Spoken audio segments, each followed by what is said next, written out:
All right. Welcome, everybody, to episode 1 of the Soulfood Football podcast. I'm your host, Dan Yauk, and today, for episode 1, we're going to be talking about Orlando Brown, the trade between the Baltimore Ravens and the Kansas City Chiefs, and we're going to talk about the new number rules and some other rules that were passed just recently in anticipation of the new NFL season, and we have one question for every NFL team before the 2021 NFL Draft. I'm not going to do a mock draft. There are hundreds of those. So instead, I have one question for every team going into the draft, how they're going to pursue their picks in the first round. And I'm really excited. It's episode 1. I'm excited to finally get this show started, so let's just hop right in. We're going to start with Orlando Brown, who is an offensive tackle, formerly of the Baltimore Ravens, was drafted by Baltimore in the second round 3 years ago. He's entering the 4th year of his deal, and he had been expressing some discontent with the Ravens organization over the fact that he was not playing left tackle for them. He's a right tackle, was drafted as a right tackle, and there's good reason he was playing right tackle because the Ravens have a really good left tackle by the name of Ronnie Stanley, who at the worst is the 3rd best left tackle in the NFL. Now, this past year, Stanley went down with an ankle injury, and Baltimore put Orlando Brown at left tackle, and he played well. Obviously not as well as Stanley was, but Brown has come out and said, I want to play left tackle. I want the big money of a left tackle. I want to play left tackle. Right tackle's not for me. And he was just frustrated with his position. He wants a new contract, and the Ravens weren't budging. Now, the Kansas City Chiefs need offensive tackle quite badly. We watched the performance of the Chiefs' offensive line in the Super Bowl, and despite Patrick Mahomes' best efforts, he was getting rushed a lot and was in a lot of trouble almost every play, and they lost both their starting tackles. Those tackles didn't play in the Super Bowl, but Mitchell Schwartz, their right tackle, released him, and Eric Fisher, their left tackle, who was the first overall pick in 2013, was released as well. And so now the Chiefs were looking at a permanent offensive line with a starting tackle duo that is not good. That is not going to help them win football games. And so Chiefs called the Ravens, and they strike a deal. So the Chiefs end up receiving Orlando Brown from the Ravens. They get Baltimore's 2nd round pick this year, which is pick 58, and they also get a 6th round pick from Baltimore next year for the 2022 NFL Draft. In exchange for that, the Ravens end up getting Kansas City's 1st, 3rd, and 4th this year, and their 5th round pick next year. So Baltimore is now picking 27th and 31st in the first round. And this is a great opportunity for the Ravens. They have a really solid roster. You got a couple options now. You can use these picks to package a deal to trade up in the first round.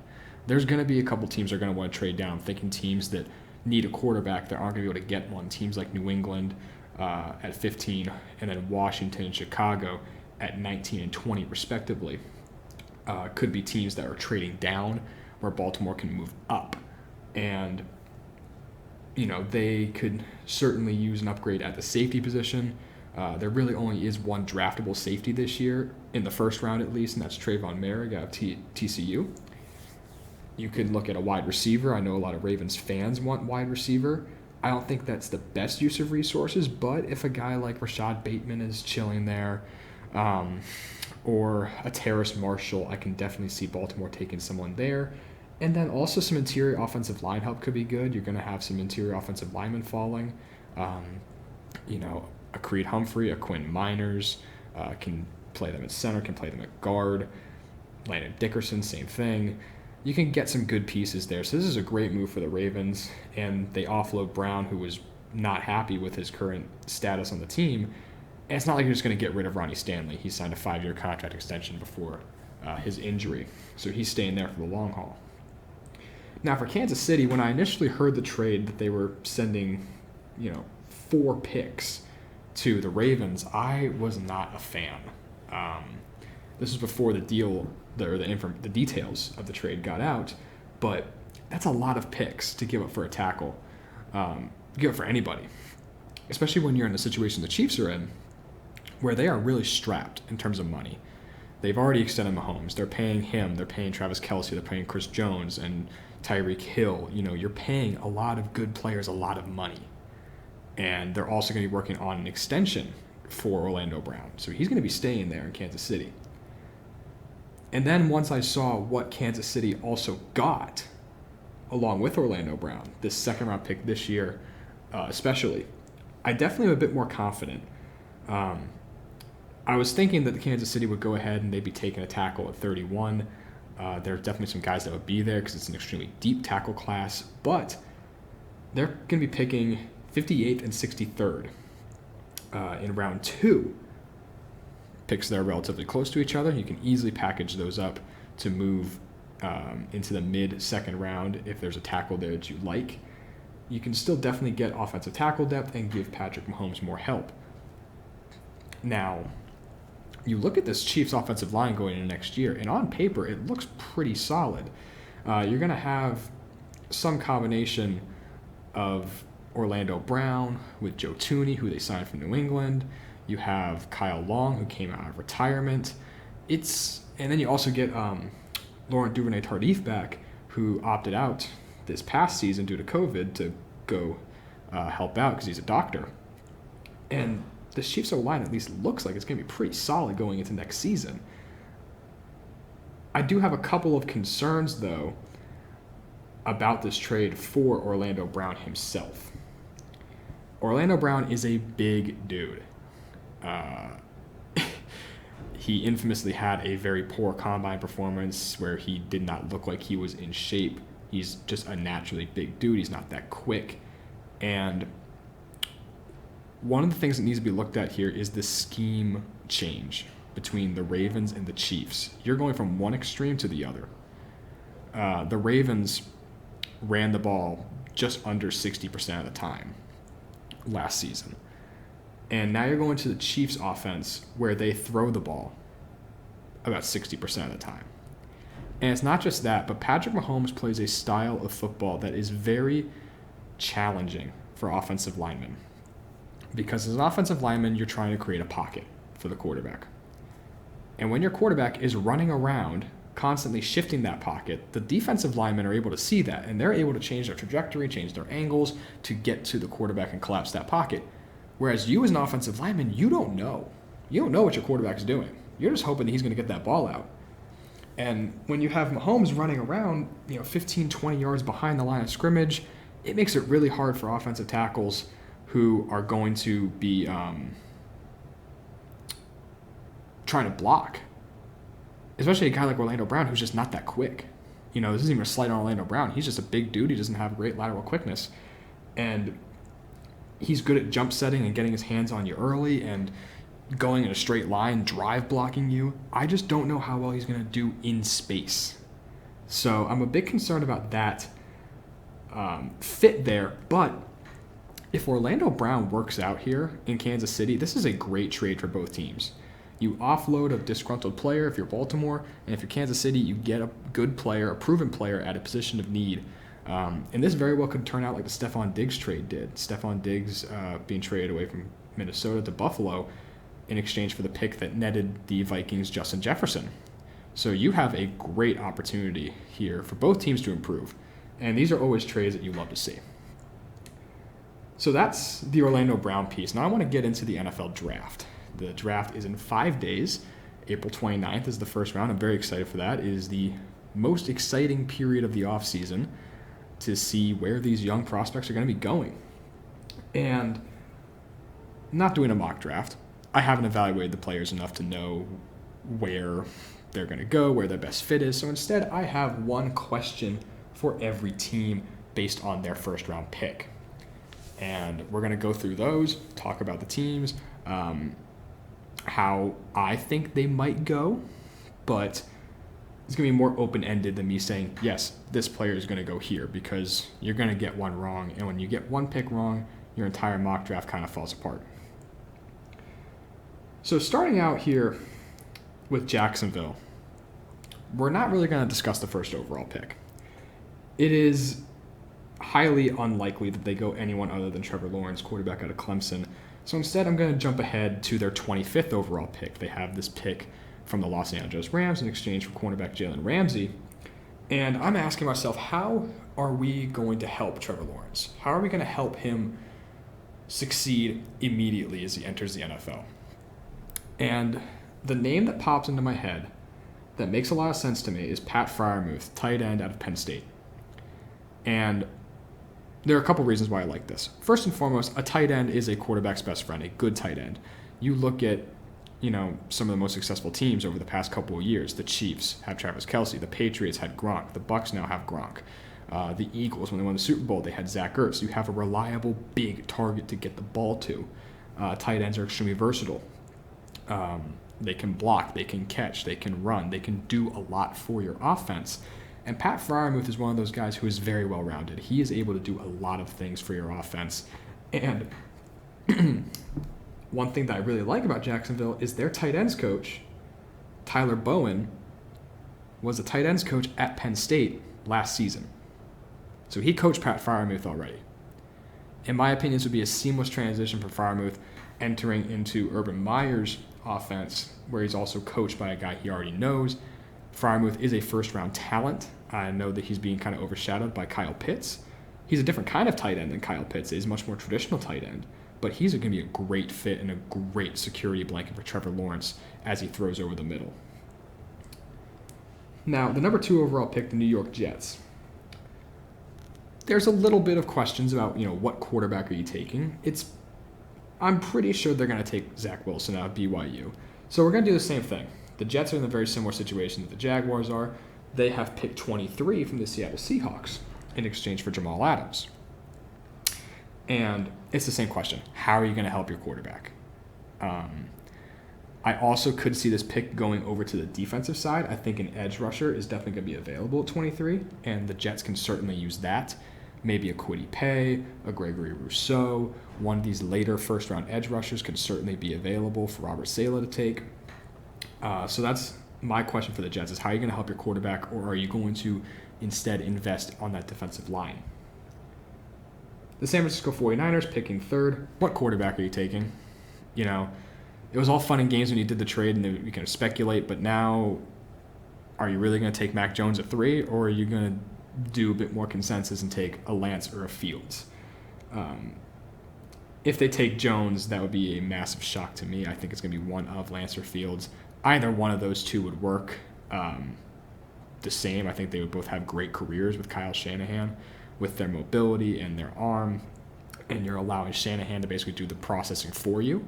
So I just love the fit of either Trey Lance or Justin Fields in San Francisco. Just, who are you taking? Now, the Atlanta Falcons at 4. Are you willing to pass up on a quarterback for hope of an elite offense next year?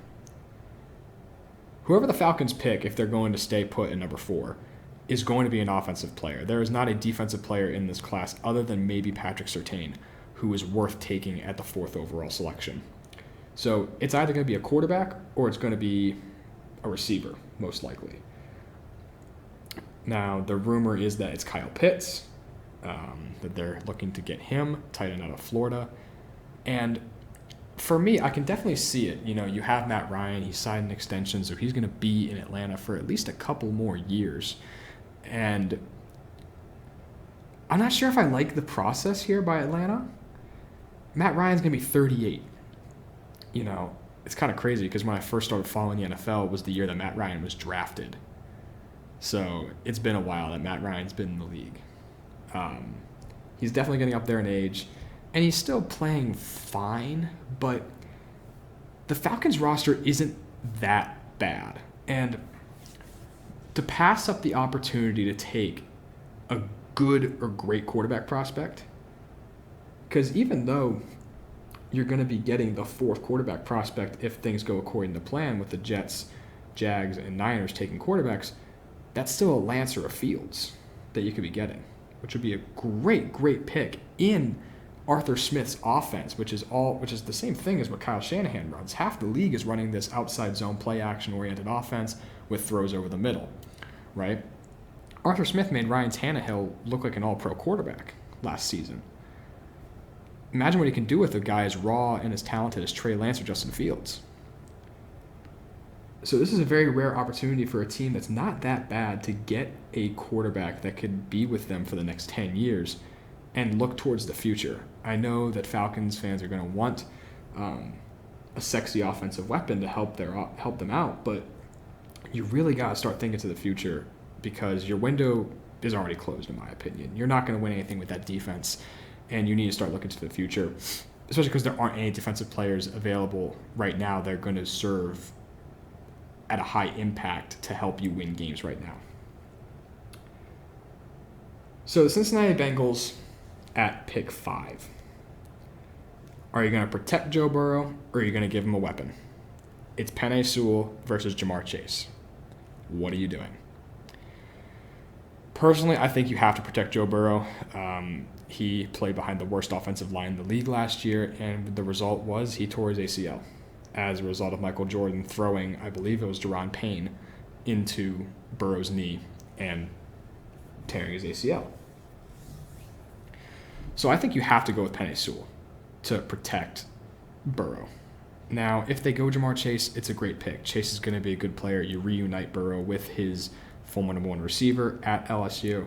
It's going to be a good selection regardless. I just think that 5 years down the line, you're going to want to have that security on the offensive line.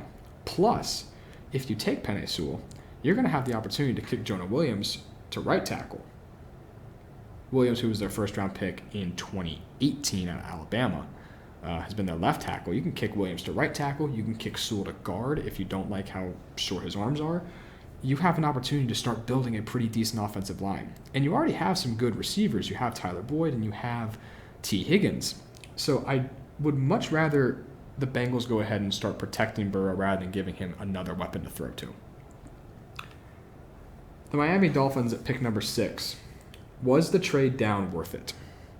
They were pretty much guaranteed to get Penei Sewell.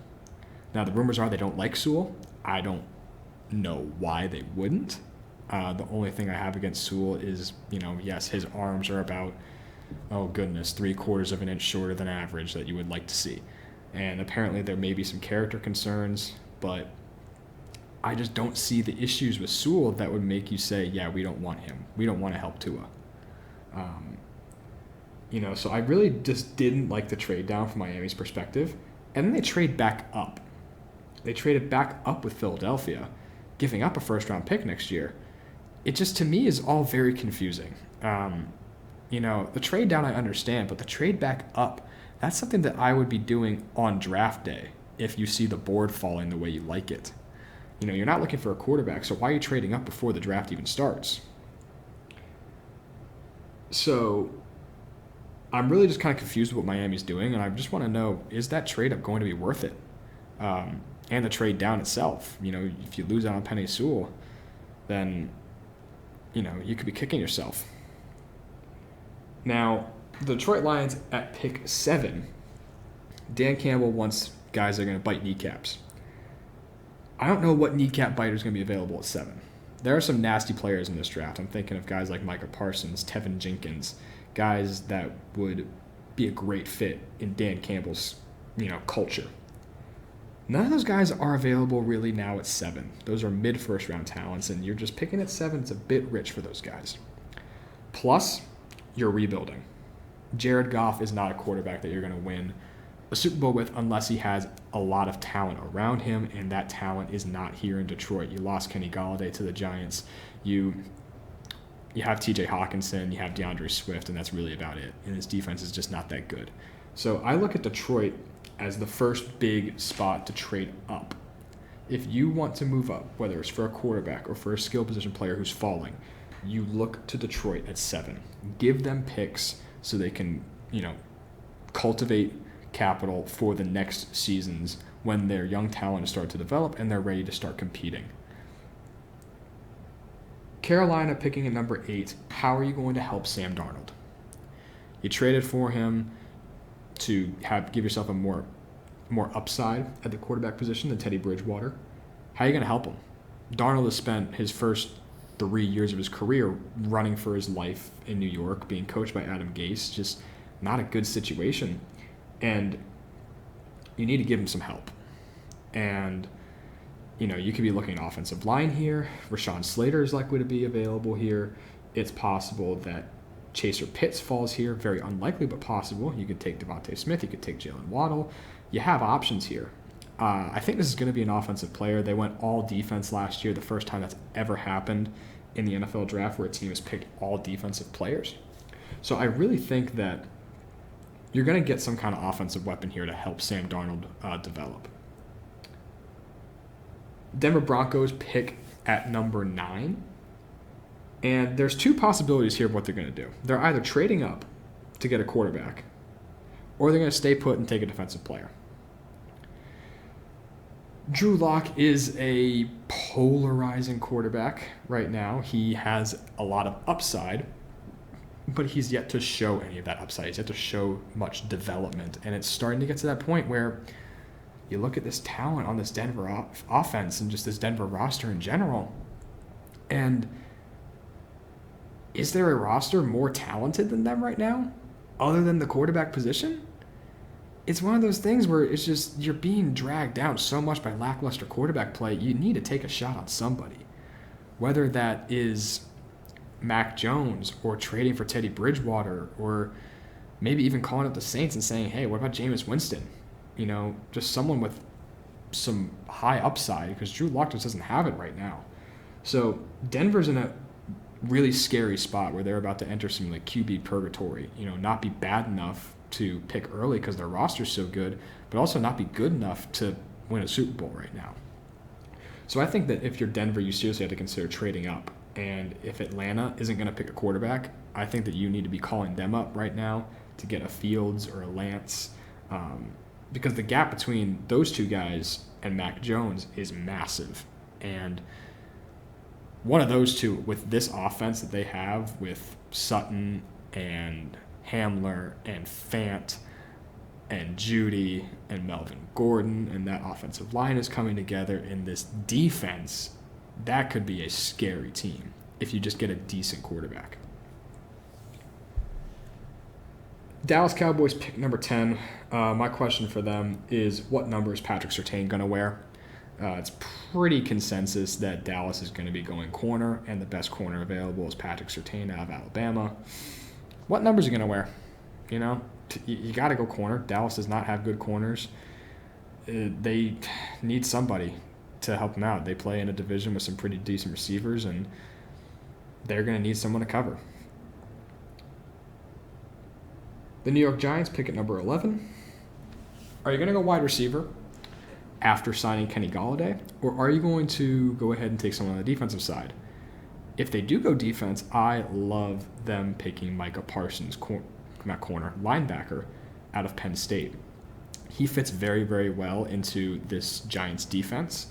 I forget the Giants defensive coordinator's name, but I do know that they run a defense very similar to what the Patriots run, that Belichick has instilled this kind of defense where it's a lot of man coverage and using big, thumping, versatile linebackers who can rush the passer, can drop into coverage, can kind of do a bit of everything. Look at Dante Hightower, and that's what I kind of see from Micah Parsons. He can do a bit of everything. And I think he would fit really, really well in New York. And I think Dave Gettleman would also just fall in love with him because he's a physical player. He's a nasty guy. He just kind of fits that personality that Dave Gettleman really likes.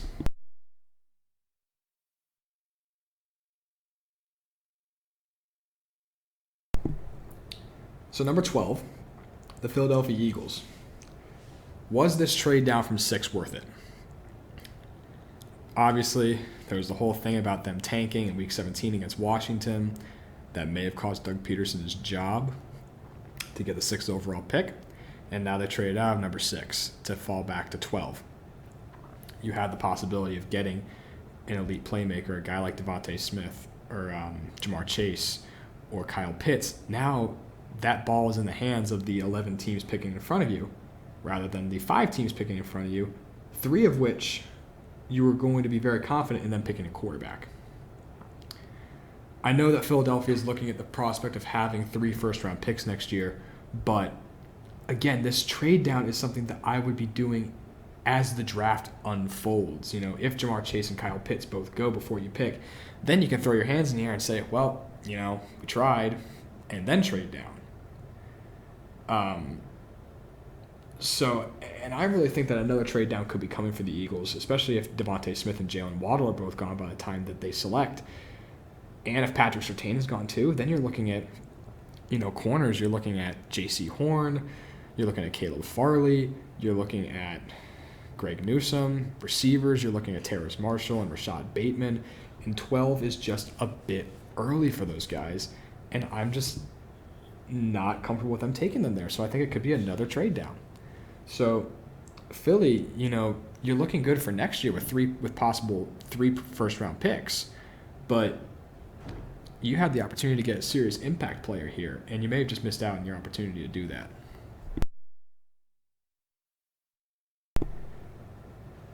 So the Los Angeles Chargers pick 13th. What offensive lineman are you going to pick? I think this is a great situation for them to trade up with the Lions for Rashawn Slater, the tackle out of Northwestern. I love Rashawn Slater. He is one of those guys that in most drafts, in like 99% of drafts, he is offensive tackle 1. He's taken in the first 3 picks, and you have your all-pro left tackle protecting your blind side for the next 10 years. But Penei Sewell exists. And the Chargers need offensive line help. You got your quarterback. He's on a rookie deal. Just have a slam dunk first-round pick and go to the playoffs this year. You got Brandon Staley, who's going to help your defense a ton. The Chargers are looking really good. Get an offensive lineman to help Justin Herbert. You got weapons. Just start rolling. I love the Chargers this year. Minnesota Vikings at pick 14. You're either going offensive line or defensive line. Particularly you're going either edge or tackle. I'm leaning towards them going tackle right now, just on the basis that their current starting left tackle is Rashad Hill, who was on the Jaguars practice squad last year. And the Jaguars did not have good tackles last year. So I am seriously looking at Minnesota to be taking a tackle. So you're looking at, Christian Darrisaw as a possibility, who's a good tackle. And if they take him here, I wouldn't be mad about it. But Darrisaw in this offense would be okay. You can get him on the move. He's an athletic guy. But I really like the prospect of the Vikings taking an edge rusher here. You don't know what is going to be happening with Danielle Hunter. He is not happy with his contract, which I wouldn't be either. He is being lowballed for how talented he is. And he should definitely be paid more for the quality of a pass rusher that he is. So I think Minnesota could be taking an edge rusher here, either to replace Hunter or to form a nasty duo with him. In fact, I really like the possibility of Jaelan Phillips going to Minnesota. I think that would be a fantastic combination with him and Danielle Hunter. So it's very interesting to see what the Vikings are going to end up doing because they have skill positions. They have their quarterback. The secondary is okay. They might be going secondary here, but, Mike Zimmer, his defense, they run a very complex defense on the back end, and Zimmer doesn't like playing rookie corners. We know that. So I'm very interested to see what the Vikings do here. New England picks 15th, and this is one of those teams, again, you're looking at them to possibly trade for a quarterback if one starts falling. They could possibly make the jump from 15 to 4 if Atlanta doesn't want to take a quarterback. Another possibility is that one of the top wide receivers falls. I've seen a couple mock drafts where Devontae Smith ends up falling into the lap of the Patriots, which would be great. Smith is a guy who can release off the line extremely well despite his slender size. I'm just a bit concerned about whether or not Cam Newton can put the ball on him. But a receiver here in New England certainly helps. They don't have anyone a wide receiver now that Julian Edelman's retired. N'Keal Harry's as good of a bust as there is. And they need weapons. That defense is still solid. You spent a lot of money on tight ends this year. Get yourself a top wide receiver. And you're looking at a probably, top 20 offense. which with a defense as good as Belichick defenses are, that's really all you need if you're going to succeed. At 16, you have the Arizona Cardinals. Are you going offensive line or are you going pass rush here? You need both. You need offensive linemen to help Kyler Murray out, and you need a pass rush to do something defensively. You lost your quote-unquote best pass rusher, Hassan Reddick, to free agency, even though he just had a massive overachieving season. Yes, you signed J.J. Watt, but Watt is no guarantee to play 16 games. He's slowing down a little bit. Another pass rusher would be nice, regardless of how Watt performs, just to get another guy that can take on single teams when Watt gets doubled. I love the idea of Christian Darrisaw here. I know I talked about him in Minnesota, but Darrisaw played in a not traditional offense in college at Virginia Tech, and the Cardinals don't run a truly traditional offense in the NFL. They're throwing the ball a lot. This quote-unquote air raid system, they run inside zone a lot. They're not going to be running a lot of concept or complicated concepts in the run game. It's block the man in front of you and, running back finds a hole himself. I like the fit of Christian Darrisaw here. And then just a side note, make this offense innovative, please. For being a quote-unquote air raid offense, this Cliff Kingsbury scheme just is very boring. There was a tweet that I saw yesterday that there's the thing going around where people are saying, would you rather have Kyler Murray or Justin Fields? And people are saying Fields. And it's like, watch a Cardinals game, you see 4 receivers run curl routes and then wonder, oh, gee, why doesn't Kyler Murray do more? This offense is boring. And Murray is an explosive, exciting kind of player when he's allowed to be. So that's just an aside of please make the Cardinals offense interesting and innovative. They don't use pre-snap motion at all, and the successful teams in the NFL use it a lot. It helps them dictate coverages. It helps them get the defense running away from where they want the ball to go. It's just a good thing to incorporate in your offense, and the Cardinals just don't have it. So here we go. Pick 17, the Las Vegas Raiders. I wrote Oakland on my notes, made sure I didn't say that. It's Las Vegas. What self-made hole are you going to fill here, John Gruden? You deleted your offensive line by releasing Rodney Hudson and Gabe Jackson and Trent Brown. I know that they weren't playing great last year, but you got to have a plan to replace them. And right now, I just don't see that. And even though Gabe Jackson did get outplayed by his backup, Rodney Hudson, that release does not make sense to me. I don't understand, whether he was unhappy or what. It's like, that's a valuable player. And then even if you wanted to trade Hudson, you really screwed up doing it because you said first, oh, we're going to release him. So the whole league knows now that you're just going to get rid of him. And then you start shopping him. It's like, what are you doing? You just tank this trade value by saying you're going to release him, and now you're trying to trade him? I just don't understand what they're doing. And now you also have to fill your entire defense in general. You release Maurice Hurst, which is just another baffling move that I don't understand. Your signing of Corey Littleton didn't work out. Nick Kwiatkowski's been nice. Your first-round picks in previous years, Clelin Ferrell hasn't done much. Damon Arnett was barely fine as a rookie. Jonathan Abram is not a player who should have been taken in the first round just because box safeties aren't valuable right now. He's a good box safety, but not a first-round pick box safety. So you have a lot of holes to fill if you're the Raiders, and they're holes that you've created yourself through just bad drafting, bad team management, bad signings.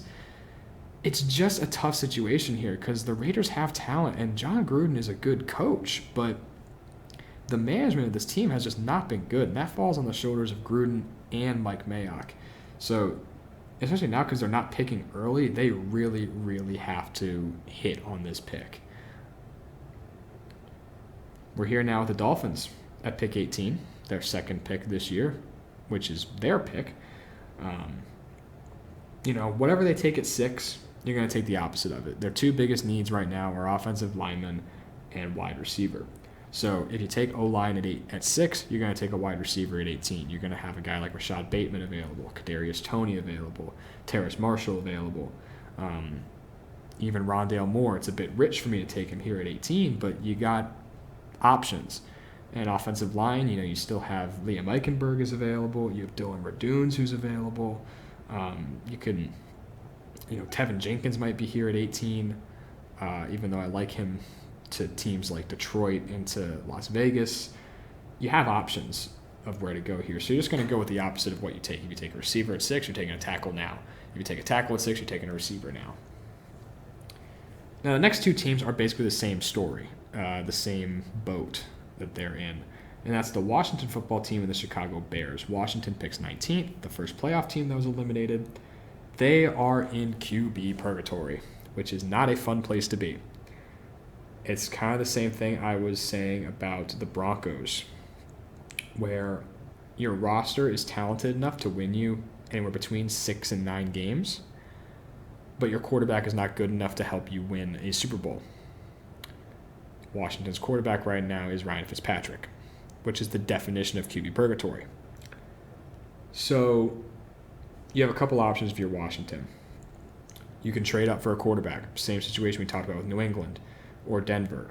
Call up to Atlanta at 4. Call up to Denver if they don't want to pick Mac Jones. Call up to Detroit at 7. Try and get yourself a better quarterback for the future. You can also trade down to get capital for trading up in the future. Or you can strengthen your already amazing defense. They can go safety here. I've seen Trayvon Merrick mocked here a lot. At 19, a bit early, like 3 or 4 picks early for me, but it's a solid selection. It's a position of need, a safety, and it'll fill a hole. So for Washington, you're in a tough spot, and it's the same thing for Chicago. You have a better quarterback situation. Andy Dalton is better than Ryan Fitzpatrick, and he did play pretty well last year. In my opinion, you're either going offensive line, because you have your right side of the offensive line is Jermaine Ifedi at right guard, who was a first-round pick of the Seattle Seahawks, who was released by the Seahawks. And we all know how bad the Seahawks offensive line is. So that's not a good thing if you were released by the Seahawks as a starting offensive lineman. And their right tackle is someone named Elijah Wilkinson, who I've never heard of in my life before I looked up the Our Lads for Chicago. So I think offensive tackle is certainly a need for the Bears. And plus, the left side of their line, while it sounds better, you have Charles Leno, James Daniels, and Cody Whitehair. That offensive line just underperforms. So you really need kind of a remake on that front 5 if you're going to really get somewhere. I could also see them going corner, someone opposite Jaelan Johnson, who I really like. Utah always puts out really good corners. Johnson was a second-round pick last year, and he played pretty well. That guy opposite of him is not Desmond Trufant. They signed him from Detroit after last season. He did not play well for the Lions, and if they're going in with him to be their starter, I don't like that. So I think a corner is certainly in play here. Maybe a Farley or a Horn. You're starting to get to territory where Asante Samuel Jr. could be going. So you got options there if you're Chicago. Indianapolis picks next at 21. You're either going offensive tackle or you're going edge rusher. Offensive tackle will certainly help new quarterback Carson Wentz. An edge rusher will already bolster an already talented defense.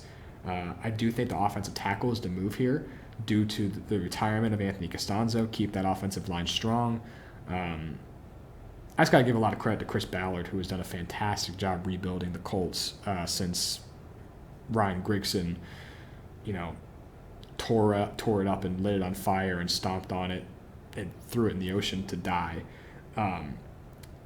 Chris Ballard has done a fantastic job rebuilding the Colts as a whole and just rebuilding this offensive line. So keep that up. Get an offensive tackle. Help Carson Wentz. And you're looking at a team that could make a run at the Super Bowl if Wentz plays well. Tennessee Titans at pick number 22. You need a playmaker on offense. You have Derrick Henry, who's a great running back. You have A.J. Brown, who's a very fun receiver to watch. But now that you've lost Jonnu Smith and Corey Davis, your offense is kind of bland. Other than Brown and Henry, what do you have? I really think a playmaker here can help you a lot. I love the idea of Terrace Marshall here to the Titans. Now, you can also use an edge rusher. A guy like Joseph Ossai or Azeez Ojulari can really, really help your defense because this pass rush was abysmal last year.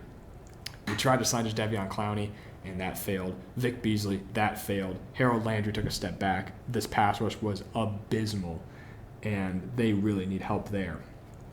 But it's an offensive league, and I think that if you have to choose between a Terrace Marshall and a Joseph Ossai, you go Terrace Marshall here. The Jets pick at 24. We already talked about them.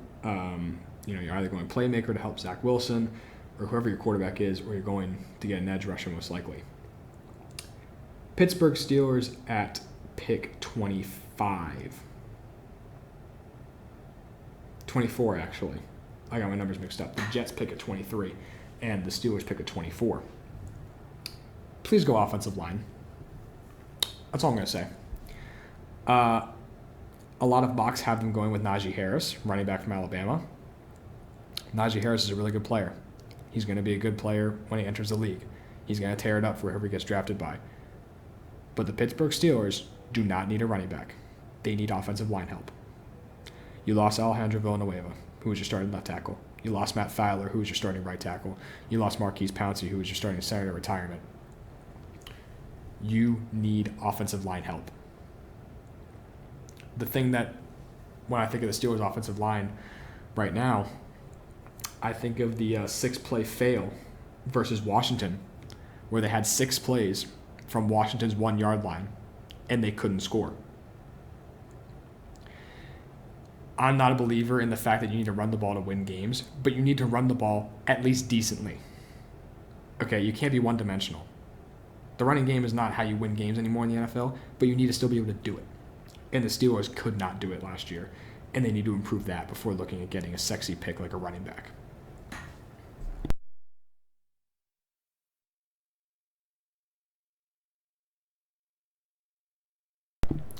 The Jacksonville Jaguars pick at 25. We already talked about them. What are you doing here to help Trevor Lawrence? My opinion is Pat Freiermuth. The Cleveland Browns picking at 26. This is a fun pick for the Browns. I imagine this is going to go to the defensive side of the ball. I think that they're going to be going either corner, linebacker, or interior defensive line. I am definitely thinking it's going to be an interior defensive lineman now after the release of Sheldon Richardson. I think they're kind of telegraphing a bit what they want to do. This is an opportunity where we might see the first interior defensive lineman taken. Very well could be Christian Barmore out of Alabama. And that defensive line, with Myles Garrett and Jadeveon Clowney on the edge, with Christian Barmore in the middle, would be terrifying. Like, people complain about Christian Barmore that he's not a good run defender. I don't care. He's a fantastic pass rusher. You have your nose tackles. You have Andrew Billings who can play the run. Okay, have Andrew Billings in for the first and second down, then take him out on third down, and let this defensive line rush the passer and just wreck offensive lines and wreck offensive game plans. And you'll be just fine. Baltimore picks now. This is their pick from Kansas City. Or no, this is not their pick from Kansas City. This is their actual pick. You can very well package 27 to move up. You need receiver, interior offensive line, safety. You could be going with a pass rusher here. Offensive tackle doesn't seem to be the need. They have Stanley, obviously. Yes, they lost Orlando Brown, but the rumor is that they're very heavy favorites to sign Alejandro Villanueva to be their right tackle, so that could fill that hole very nicely. So this is a luxury pick here for the Ravens. Taking a pass rusher, they haven't done that. Taking a pass rusher in the first round since 2002 when they took Terrell Suggs. I know the Ravens love taking pass rushers in the third, fourth, fifth rounds and just developing them into monsters who net them a third-round comp pick every year, which is great, but you have an opportunity to get a pretty good player here at 27, and you could package your pick to move up now that you have an extra first-round pick. The New Orleans Saints now are up at 28. You need to strengthen your defense. Drew Brees is retired, and now, more than ever, the Saints are a defensive team. They had to play good defense last year because Brees was hurt and he wasn't that effective in the first place. But now you really need to be an elite defensive team, regardless of who your quarterback is. If it's Jameis Winston, you got to play well in case Jameis does a Jameis. If it's Taysom Hill, you have to play well because Taysom Hill is not an actual quarterback. You really need to be prepared to be a great defense, a sound defense that is going to play perfect. And they can do that. They did it at times last year. But they need to be more consistent. And getting an edge rusher or another corner could really, really go a long way here. The Green Bay Packers, picking 29th. Are you going to do something that's actually going to help your team? Or are you going to pick a fullback? I am tired of watching the Packers draft in the first round because they, even worse than my Eagles, just throw first-round picks away and don't use them on good players. It's incredibly frustrating to watch the Packers draft, not just in the first round. Even though I liked the Jordan Love pick last year. I like Jordan Love, but draft someone to help you win now. Trade up for a receiver. Trade up with Washington. Trade up to 19, jump 10 picks, and draft Rashad Bateman. Please. Do that. Give Aaron Rodgers some help.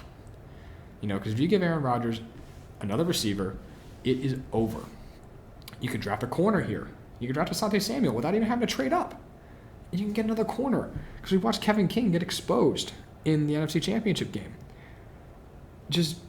Green Bay needs to do something here that's going to actually help them win games. And maybe be aggressive here and not sit on their hands. Buffalo Bills at pick 30. This is easy. They're pretty much running it back with the same team. Brian Dable's still there. Just get yourself a pass rusher, and you're good. That team is pretty much the same as it was. You get a pass rusher, have an even more effective defense. Hopefully Ed Oliver will develop a bit more than he has, and you're looking at a pretty solid team. Baltimore at 31, I think this is a great trade-out option for them, especially if they trade up in the first round to select somebody with 27. This is a valuable pick still, even though it's the bottom of the first round, where a team at the top of the second can trade in to nab a player that they were going to get anyways because of the fifth-year option that you get for first-round picks. That's very valuable, having that extra year of contract control over a player. When they become valuable, you still have that extra year of a relatively cheap contract. So this is a great option for a team, maybe like the Falcons, to trade up if a defensive player falls because they need defensive help. I really like the possibility of the Falcons trading back into the first round for a corner. And then Tampa Bay Buccaneers, pick 32. Congratulations. You are pretty much running back with the same team. You have no immediate holes. You can take a running back. And I think that running back's going to be Travis Etienne. Tom Brady loves throwing to his running backs. And, that's pretty much the easiest pick to mock is Tampa Bay's going to take a running back. Before we move on to the rule changes, I do want to talk about two players that I do have questions on. It's the same question for both of them, and that is, when are they going to go? This year is very interesting for the NFL draft. Some players have opted out of their college football season last year because of COVID. So we didn't get to see them play. Some players decided to play in abbreviated seasons. Trey Lance played a one-game season this year. And other players were injured or came back from injury and had a really good season. And you're kind of trying to figure out, okay, what's real and what's not with them. Two of those players are Caleb Farley, cornerback out of Virginia Tech, and Jaelan Phillips, who's an edge rusher out of Miami. They both have an extensive injury history, but they are both extremely talented players. These are guys that, if they did not have this injury history, might be top 10 picks in this draft. But the injury history is extensive. So, Caleb Farley, he tore his ACL in 2017. And that's not a big deal to me. Torn ACLs, they're very common nowadays, and people come back from them really quickly. And provided that you have good treatment and you work on fixing the dysfunction that may have resulted from the surgery and the overcompensation, you should be back to pretty much the same player you were with a torn ACL. My concerns with Farley and the concerns just surrounding him revolve around his back. He has herniated his disc twice, once in 2019 and once this year. He's had 2 surgeries to fix that. And herniated discs are not fun injuries to play with. These are the things that ended Tony Romo's career, where every single time that he got hit, he seemed to have herniated his disc and had to come out and have surgery. So with Farley, it's one of those things, especially when you play corner, you are running and you are really putting a lot of physical strain on your back through that movement. And it's a big question for him. The range of where he could go is insane. I mean, he could be picked anywhere between the 1st round and the 4th round, depending on how teams view his back injury. I know that some teams are going to look at him and say, yeah, he's an undraftable player because of this injury. We just don't know if he'll be able to play football if he gets hurt again. We just don't know. So Farley is one of those guys who is a real wild card for me, but you look at him on tape and, oh my goodness, is he talented. Maybe not as talented as Patrick Surtain, but, top 15 pick, yeah. It's just a question of the back. Is that back going to be okay? And the other player, Jaelan Phillips, was an edge rusher from Miami, originally played at UCLA. He was forced to retire from football at UCLA because of concussions. And he was able to transfer to Miami and was able to play, and he played great. He's a fantastic player. He's probably the best edge rusher in this class. But concussions, again, you think of guys like Luke Kuechly, Chris Borland, guys that had promising careers or long careers that, were cut short because of head injuries. And if Phillips has another one, will he be able to play football again? That's a major risk that I don't know if teams are going to be willing to take. And it's something that really intrigues me. When are these guys going to go? I think they'll both go in the 1st round. I think Farley may slip to the 2nd at worst. But some teams are going to have these guys as being undraftable players because of the risk. And I totally see that. And I just think those are 2 really interesting players who, when healthy, are fantastic impacts, but it is a major risk to take them.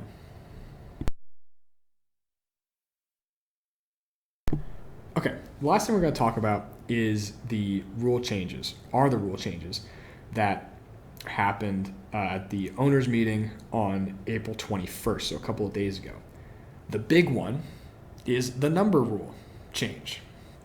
So the NFL passed a rule change that has become much more lenient on what numbers players can wear. The NFL had been much more traditional, saying that, skill position players wear, receivers are allowed to wear, 10 through 19 and 80 through 89. Defensive backs can only wear 20 through 49. And, the college football kind of tradition of, skill players and your really talented players wearing numbers in the single digits isn't a thing in the NFL. Well, now it is. So the rules, running backs, tight ends, fullbacks, H-backs, and wide receivers are now eligible to wear numbers 1 through 49 and 80 through 89. Defensive backs can wear any number between 1 and 49. Linebackers can wear any number between 1 and 59. And 90 and 99. Offensive line and defensive line are the same as previously. And then quarterbacks, kickers, and punters are also the same, only allowed to wear 1 through 19. So the NFL is becoming more lenient with these numbers. And it's just going to be weird, regardless of what you think. I'm kind of indifferent to the rule change. I enjoyed the more traditional aspect of the NFL where it's like, okay, he's wearing number 80. Okay, he's a receiver of some kind. But I do like the aspect of college football where you have, your wide receiver wearing number 1 or your running back wearing number 3. That looks cool to me. However, losing that structure definitely is different, and it's going to be weird no matter what. There are going to be changes. In the NFL, so much of what you do defensively is based on personnel, and with these numbers, with the original numbers that you had last year, it was much easier to identify personnel because you see 3 guys wearing numbers in, the teens. Okay, they have 3 wide receivers out there. But now you're going to see, 5 guys in the huddle wearing single digits. Okay, is that, the quarterback, 3 wide receivers and a running back? Is that, 4 wide receivers and the quarterback and no running back? It's going to be tougher for defenses to identify personnel to better match with their own personnel. And one thing I am disappointed about is that defensive linemen still aren't allowed to wear single digits. Like, come on. I want to see a defensive tackle wearing number 3. Like, that's what I want to see. I'm upset that they didn't change anything for the numbers for the big men.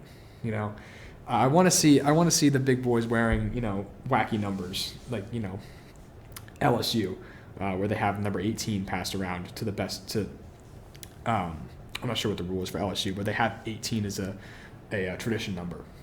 I remember, Benny Logan would wear 18. And just yes, I want to see defensive linemen wearing numbers that are not traditional. And I'm disappointed that that's not in the rules. There are 2 other rules that I want to talk about that are smaller but still significant. The first one, the number of players allowed in the setup zone on kickoffs has been reduced. You are now allowed no more than 9 players in the setup zone. And the setup zone is the area of 10 and 25 yards from where the ball is kicked. In simple terms, this makes onside kicks easier to recover for the kicking team because you have 1 less player allowed to be back there for the returning team. Because typically when it's onside kicks, teams are going to load up and put 10 guys in the front and 1 guy back in case it's a pooch kick. Now you're only allowed 9 players up there. It makes onside kicks easier for the kicking team to recover. And we have an emphasis on taunting going into this year. Now, this rule, you can name it the Antoine Winfield Jr. rule because that is exactly what this is. While I loved his finger wag at Tyreek Hill in the Super Bowl, that's 100% what this rule is. The NFL has said that they're getting too lenient with allowing players to get in other players' faces and taunt, wave fingers, that kind of stuff. It's 100% because of Antoine Winfield in the Super Bowl. Well, I do like that. If you're a trash-talking player like Tyreek Hill was a bit cocky, and you get beat, yeah, let him hear it a little bit. But that emphasis does need to happen. You need to maintain the sportsmanship of the game, and I understand that. But also, my dad is a high school official, and it's one of those things that we always talk about where, as an official, the less interpreting you have to do, the better, right? Don't give the refs an opportunity to screw things up. They already have a lot to look at and think of in the moment as it is. When I talk to my dad about what he's watching during the play, it's ridiculous. And it's and then you have to make sure that, they're not grabbing your face mask or something like that. It's insane. So don't make the officials judge any more than they have to. We've seen this fail with the helmet-to-helmet rule and the roughing the passer changes and just things that require judgment. It just doesn't end up going well for the officials because it puts them in a tough spot. So I'm interested to see how that taunting rule gets reflected. It's just something that's going to be fluctuating between teams, between officiating crews. I'm just interested to see what happens. That's it. Episode 1 of the Soulfood Football podcast. I'm very excited to have done this. I've been looking forward to starting this show for a while, and I'm very, very excited to have finally gotten it done. I hope that you all enjoyed listening to me ramble on about the sport that I love so much. We are just coming up to the hour-long mark. Productive show. We talked Orlando Brown. We talked the rule changes. We talked the NFL draft. And probably not going to do another episode before the draft starts. But once round 1 is done, there will be a recap coming up, probably for round 1. And then after days 2 and 3, there will be another smaller episode dedicated to some of the big selections that happened later on. But there will definitely be an episode covering all of round 1, everything that happens in terms of what I think. So yeah, thank you so much for watching. Leave a review, a like, whatever you can to support the show. Show it to people who you think would love to listen to me talk football. And thank you so much. Have a good one.